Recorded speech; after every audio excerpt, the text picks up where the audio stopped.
were children, I would bake you a mud pie, warm and brown beneath the sun. Never learned to climb a tree, but I would try, just to show you what I'd done. Oh, what I wouldn't do if I had you, babe. I had you. Oh, what I wouldn't do if I had you, babe.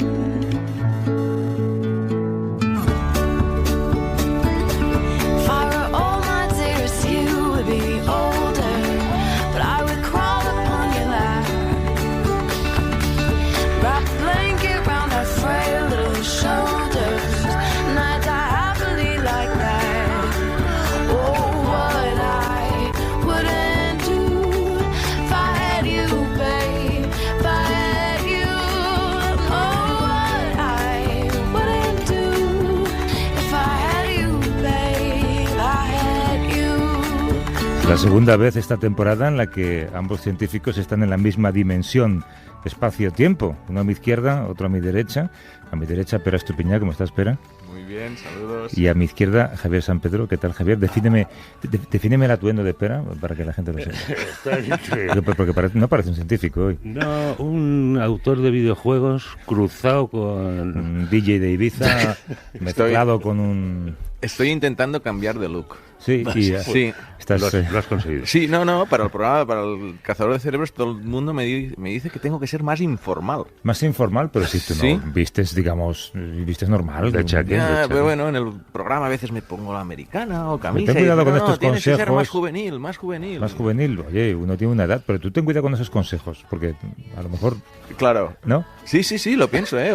Porque la gente siempre dice que tiene La que gente luego cambiar, acaba tiene que fijándose cambiar, en lo que no después- debe fijarse en el programa, ¿no? No. A ver cómo sale hoy, pero... Como por ejemplo la gorra esa. ¿Esta gorra y la X de qué es la gorra? Esto es de TED, de unas conferencias. Ah, las de las charlas TED. TEDx. Vale, vale. Ah, sí, esas son buenas. Y la gorra es porque, bueno, así disimula un poquito. Pera Estupiñán, aunque no lo parezca por su aspecto, es químico, es bioquímico y es conductor en la 2 del Cazador de Cerebros. Y Javier San Pedro es doctor en genética y en biología molecular y también colaborador Y del también, País. y máster de periodismo, también ya puestos a decir cosas sospechosas. ¿Pero digo, qué haces o qué tienes? hice el máster de periodismo, sí. ¿El del País? Del País y la Universidad Autónoma. Así que entre la tesis doctoral y el máster de periodismo soy un sospechoso número uno. Eso te voy a decir. Oye, hablamos siempre de los pequeños pasos que se van dando en la lucha contra el cáncer y luego además vamos a hablar de logros innecesarios de la ciencia española. Ya sabéis a qué me refiero, pero hay uno que está muy bien y este sí que es necesario. Es el primer nanofármaco del mundo capaz de frenar la metástasis en el cáncer de colon. Lo han probado en animales, han conseguido que el fármaco actúe sobre las células tumorales y no sobre las sanas. Lo primero, explícame alguno lo que es un nanofármaco. Bueno, nanofármaco sería digamos, un complejo de proteínas, que sería como una pelotita de proteínas que dentro tiene un fármaco. Y esta pelotita de proteínas tiene una parte que se engancha con algo que es diferente a las células del cáncer que a las células normales. Este algo, en este caso, son unas proteínas en la membrana. O sea, cuando una célula se vuelve cancerígena, empieza a segregar unas proteínas en la membrana que son diferentes a las que había antes. Entonces, esta pelotita de proteínas se engancha a estas células, es una manera de detectar, estoy tocando una célula cancerígena, y entonces libera el fármaco que tenía dentro. Entonces, ese fármaco solo afecta a las células cancerígenas. Es nano porque es muy pequeño. Yeah. En realidad todos los fármacos son nanos, pero lo que sería esta maquinita, esta partícula, por eso es un nanofármaco. Una pequeña partícula. Sí, es un área muy activa de investigación porque puede resolver, eso es lo que se pretende, el gran problema de la quimioterapia y la radioterapia, que es que mata a las células cancerígenas, pero también a cualquier otra que se le ponga por en medio, ¿no? No puedes aumentar todo lo que quisieras la dosis de quimio porque te empiezas a cargar células vitales para el cuerpo, ¿no? Y estas nanofármacos o nanopartículas que pueden liberar el fármaco estrictamente en las células cancerosas, pues podría resolver este gravísimo problema. En este caso, además, tiene esta nanopartícula tiene la peculiaridad de que detecta las células madre de la metástasis, es decir, en el tumor primario hay las células que son capaces de viajar por la sangre o por la linfa y formar metástasis en otros órganos. Y en experimentos en ratones, todo lo que estamos hablando es en ratones, es todavía muy prematuro hablar de ensayos clínicos incluso, detectan las células capaces de formar metástasis, las células madre de la metástasis, de manera que es un tratamiento preventivo de la metástasis. Y recordemos que estos tumores secundarios, las metástasis, son la causa de muerte principal por cáncer. Claro, y de nuevo insistir en eso que tú acabas de remarcar, ¿no? Que cualquier experimento que pues puede dar esperanzas en cobayas o en ratones puede tardar décadas. Sí, los pesimistas dicen siempre, bueno, en ratones hemos curado el cáncer 100.000 veces ya, ¿no? Claro. O sea que no. Es decir, los modelos en ratones están cada vez más avanzados, más humanizados. Las células cancerosas son humanas en este tipo de experimentos, pero por supuesto todo esto tiene que llevar un largo proceso hasta llegar a... Y aquí a mí me fastidia un poco esto, ¿eh? Aquí ya me pongo en plan reflexivo, pero es que nunca hablamos de los experimentos en humanos. Siempre hablamos de los ratones. Y no es nuestra culpa, ¿eh? Es culpa de los científicos. Es decir, los científicos, sus incentivos que tienen es publicar. Y publican este estudio, y lo publican en una revista, y lo quieren publicitar, pero no nos vamos a enterar de cuándo empiecen los estudios con humanos, porque entonces ya es una fase cuánta más... gente seguramente fallecerá en ese trámite, ¿no? Claro, bueno, ellos harán estas fases, que si la fase 1 seguro, a lo mejor ya lo han empezado. Es decir, porque además, si publican ahora, quiere decir que los resultados los tenían hace un año, hace un año y medio. A lo mejor la fase 1, que es de probar a algunas personas si es tóxico en humanos o no, que la primera fase es de seguridad, pues ya lo han empezado. Pero todo esto ya tiene un punto de secreto, incluso hay voces en la propia comunidad científica diciendo que perjudica el no dar a conocer estos resultados, porque entonces Bueno, sobre todo si hay una industria detrás que decide qué ensayos se publican y cuáles no, o que dividen un ensayo en 6 hospitales y publican solo los 2 hospitales que mejor les va para demostrar que no hay efectos secundarios, por ejemplo. Ha habido casos, no se trata de hacer una acusación general contra la industria farmacéutica, ni muchísimo menos, pero ha habido casos muy notables que han llegado a juicios en Estados Unidos con unas indemnizaciones millonarias. Pues sí, yo creo que desde el punto de vista periodístico deberíamos ser más incisivos en esto, porque al final lo que hacemos es reproducir lo que ha dicho la nota de prensa del Instituto Pues deberíamos volver a ello, ¿no? Por ejemplo, en esta sección seguramente hablamos de algunos ensayos similares hace un año.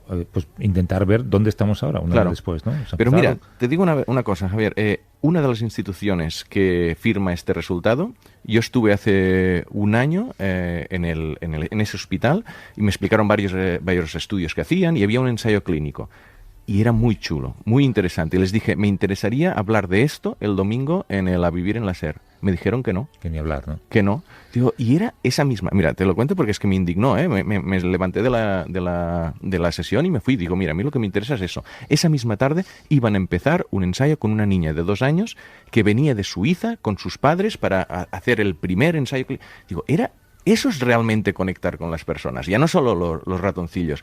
Y no, pero es que esto hay una compañía farmacéutica involucrada, claro. Es que y si le pasa algo malo a esta niña no lo podemos... Bueno, pero esto es la realidad de la ciencia. Claro. Y no me permitieron en el momento aparecer. Que hay una compañía por en medio y una patente, la transparencia sale muy perjudicada. Eso es un clásico.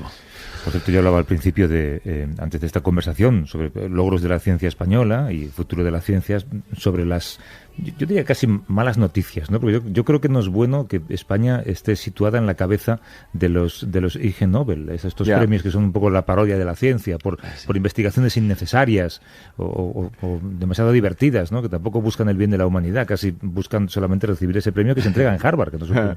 Sí, yo lo conozco bien ese premio pues, de cuando estuve en Boston y conozco al fundador, al Mark Abrams. Tienes razón, de hecho hay uno de los premiados españoles de hace unos años no fue ni a buscarlo, ni digo, esta chorrada. Es un poco no un descrédito, pero que se ríen un poco de lo que tú has hecho, ¿no? Sí. Y hay algunos que sí que logran, por ejemplo, el ganador de este año, porque estos premios son de broma, pero son sobre investigaciones serias. Sí. El ganador es un japonés que se hizo una colonoscopia a sí mismo. Una autocolonoscopia con un espejito y cuclillas. Y claro, te hace gracia. Y un dibujito hecho él mismo también. Exacto. Y te hace gracia, pero bueno, puede ser una prueba válida pero luego hay algunos que es simplemente para reírte. Y es verdad que en España triunfemos más en los noveles de broma que en los reales, pues da un poquito de rabia. Pero hay una gran tradición humorosa, ¿no? Cómica en la ciencia. De hecho, estos Ig Nobel no son los primeros. Había otros premios, no eran premios, era un Journal of Irreproducible Results, ¿no? La revista de los resultados irreproducibles. Y bueno, es una sana costumbre reírse de uno mismo, ¿no? Al fin y al cabo. Y cuando has metido un cuezo hasta la ingle, pues lo único que te queda es poderte reír un poco de ti mismo, ¿no? Ya, pero a mí lo que me gustaría es que vosotros como científicos sacaréis algún tipo de conclusión. Yo, por ejemplo, siempre que veo que siempre hay un equipo español en cualquier final europea de fútbol o mundial de fútbol, siempre pienso que a lo mejor estamos poniendo demasiados recursos en algo que no merece la pena, porque somos muy buenos en eso, pero no sé si nos beneficia, ¿no? Entonces, que haya tantos españoles premiados en estos Ig Nobel, a lo mejor significa que no nos estamos centrando un poco nuestro potencial donde deberíamos. Efectivamente, sí. No conozco las estadísticas, y es verdad que estamos sobre representados entre los premios Ig Nobel. Habría que plantearse por qué. Hay unos españoles de la Universidad de Valencia que se han llevado el Ig Nobel de la Paz por medir la frecuencia y efectos de gritar e insultar mientras conducimos. Pues no sé muy bien si esto es cuidado, pero bueno. Tenemos como siempre un número de teléfono para que hagan, si quieren, y si queda un poquito de espacio al final, a Pera y a Javier, que pregunten cualquier cuestión que tenga que ver con la ciencia, con la medicina, cualquier cuestión de la que quieran saber su opinión. El número es el 638-855-349, lo repito, 638-855-349, es un teléfono de WhatsApp, así que si quieren pueden escribir o pueden mandar una nota de voz o dejarnos algún tipo de teléfono y le llamamos de vuelta. Venga.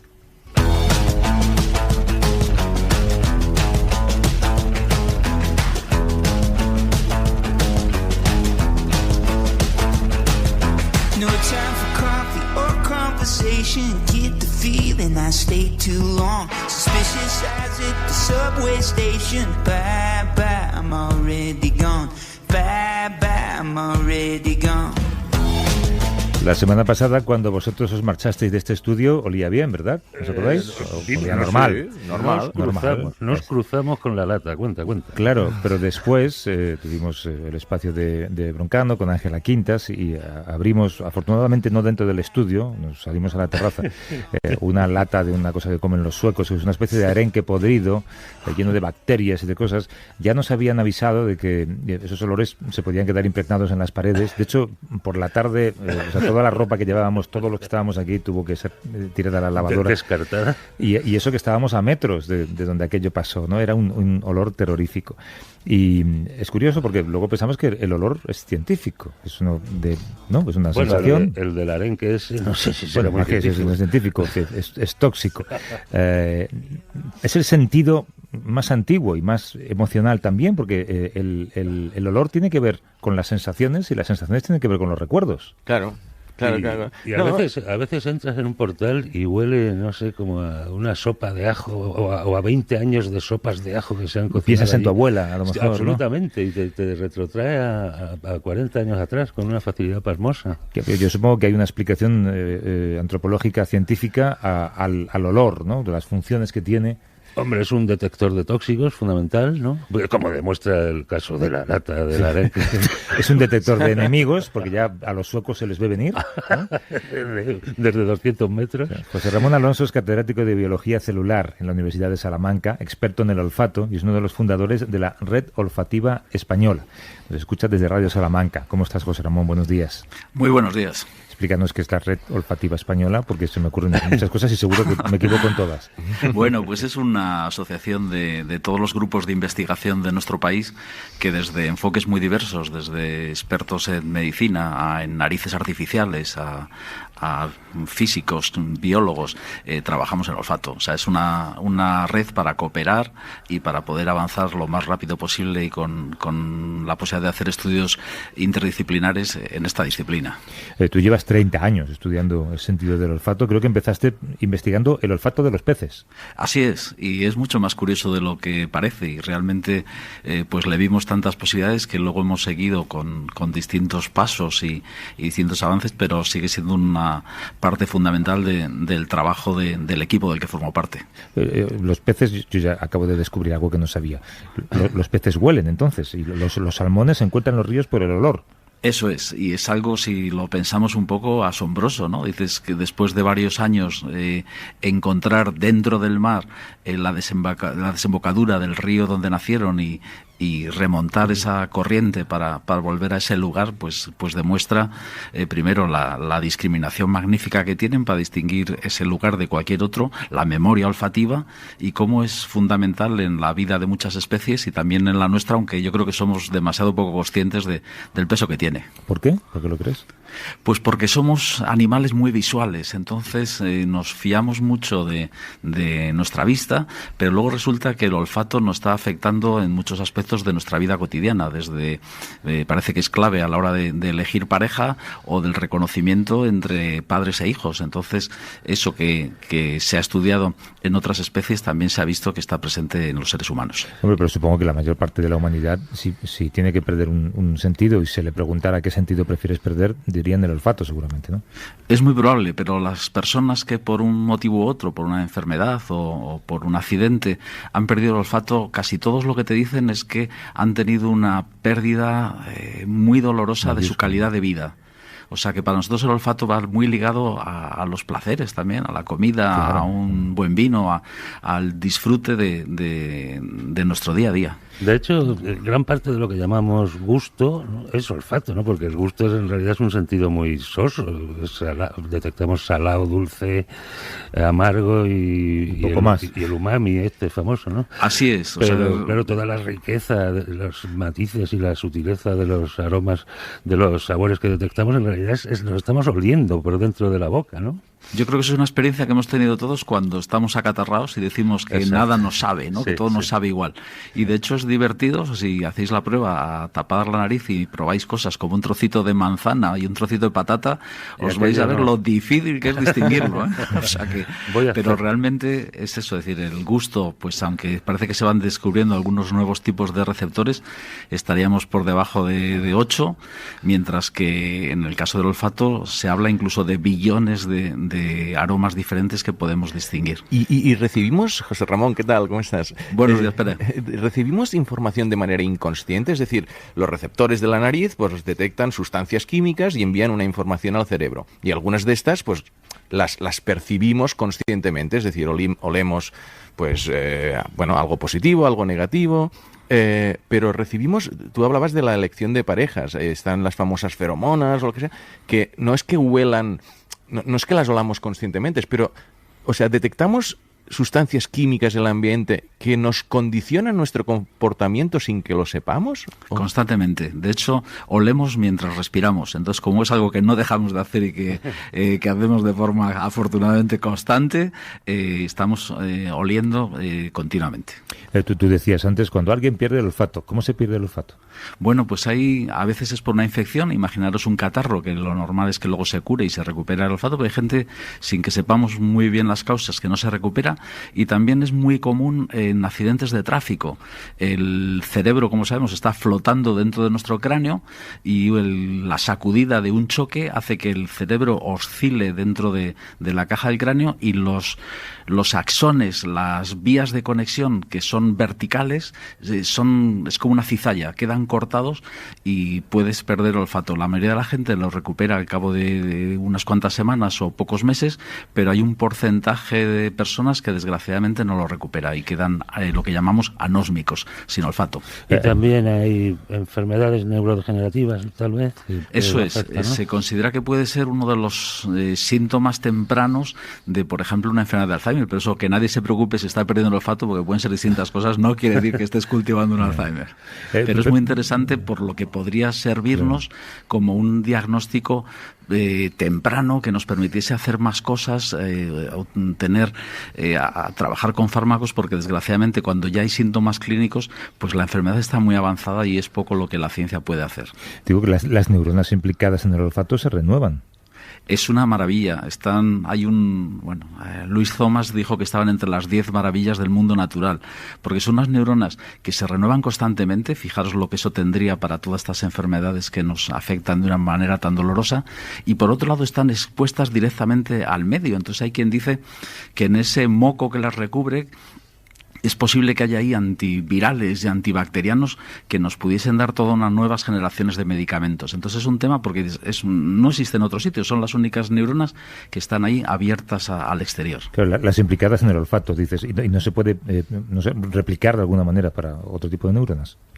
La realidad es que no, porque ahí debajo tenemos unas células madre que están constantemente generando nuevas neuronas y sustituyéndolas, y luego los axones son guiados por un tipo de células especiales que solo existen en el sistema olfatorio. Pero por eso es precisamente el interés de investigar sobre esto, porque nos pueden dar pistas, nos pueden dar pautas, nos pueden dar herramientas para que podamos afrontar algunos de los temas claves en esta neurociencia del siglo XXI. Oye, José Ramón, y dime una cosa, yo tengo entendido que estas neuronas, del repertorio de genes, que es muy amplio para receptores olfativos, puede haber en algunas especies animales, hay unos 1000, creo que en los humanos hay menos. Cada una expresa, o sea, activa solo uno de estos genes, y entonces cada neurona está especializada, digamos, en un receptor para un solo tipo de moléculas, ¿no? Es así, lo has explicado perfectamente. Entonces, tenemos menos neuronas olfativas que otras especies, por eso no somos muy buenos a la hora de detectar, si comparamos eso con un perro, por ejemplo, ¿no? Sí. Que nos asombra esa capacidad de seguir el rastro de una persona y distinguirla de cualquier otra persona de este mundo, ¿no? Y por otro lado, lo que es la sensación olfativa probablemente es como porcentajes y mezclas de distintos tipos de receptores activados con más o menos fuerza. O sea, al final... Una combinatoria. Es una paleta de olores que nos dan una imagen determinada. Pero ¿cómo de objetivos o subjetivos son los olores? Algo que huele a algo huele distinto a una persona que a otra, ¿no? Bueno, en general la identificación es bastante buena, o sea que si utilizamos, nosotros tenemos unos test, por ejemplo, para discriminación que usamos con personas y prácticamente todos distinguimos. Luego sí que hay un componente cultural o un componente personal, es decir, hay olores que a todos nos gustan, otros que muchas veces, como antes comentabais, van ligados a peligros que a todos nos disgustan, pero luego hay alguna serie de aromas que a algunas personas les resultan atractivos y otras no. La gasolina, por ejemplo, ¿no? Sí, y luego la capacidad de cada persona es distinta y es algo que muchos sabemos que las mujeres tienen en general mucho mejor olfato que los hombres, y por eso yo digo que se dan cuenta de cosas de las que nosotros nos pasan desapercibidas. Es curioso cómo muchas veces se te ha olvidado una imagen o incluso un recuerdo de la infancia, pero el olor de ese recuerdo no se olvida. Tiene una capacidad evocadora única, y Helen Keller es una ciega y ella decía que el olfato es un hechicero poderoso que te transporta a través de miles de kilómetros y de todas las épocas que has vivido.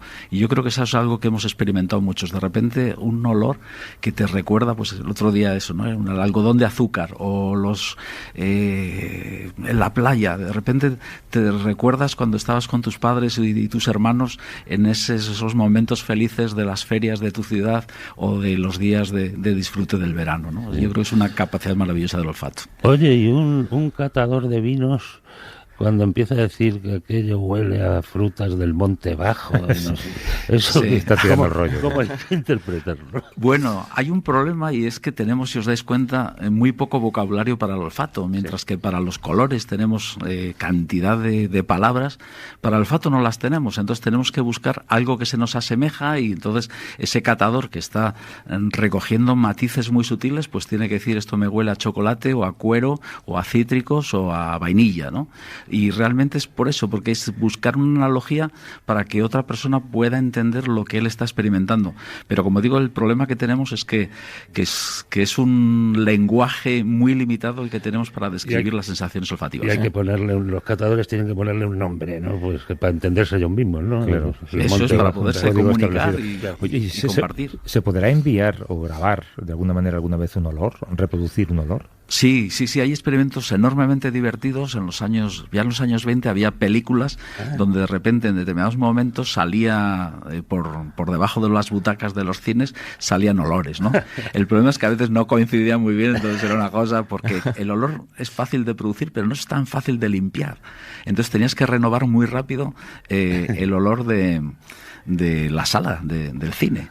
Y luego se hizo con tarjetas que según ibas viendo en la película en un momento determinado te salía un número y tú tenías que rascar y oler. Algunos de los olores eran desagradables incluso, pero bueno, te lo pasabas bien en el cine, que yo creo que es otra de las artes maravillosas que tenemos que seguir disfrutando. Se podrán mandar por internet, ¿no? Si tenemos algún tipo de impresora 3D de olores, digamos. Exactamente. El problema es lo que hablábamos antes, que tú colores con 3 o 4 cartuchos de tinta lo resuelves muy bien, pero en cambio con los olores necesitabas decenas para hacer algo, digamos, parecido y mucho menos sofisticado. Entonces, digamos que es una sensación más rica y compleja de lo que a veces pensamos. Oye, y José Ramón, una cosita muy rápida.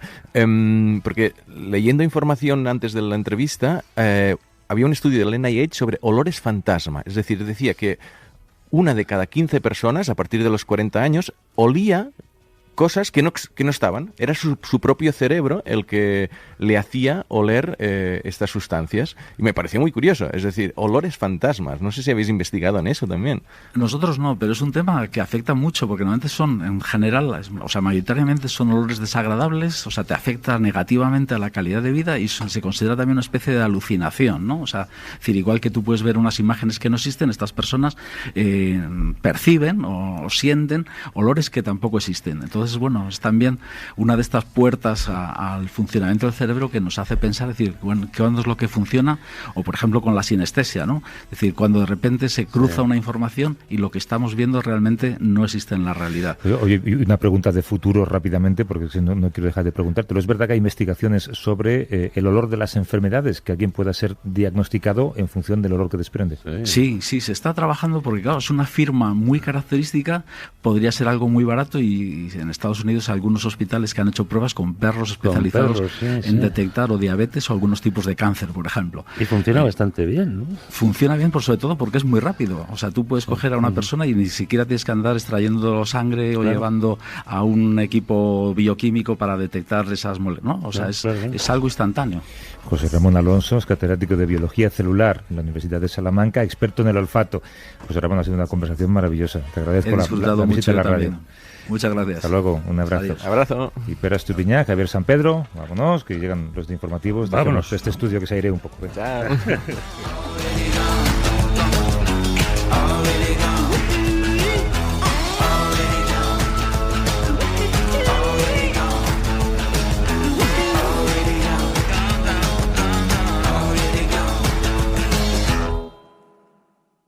A vivir que son 2 días. Javier del Pino.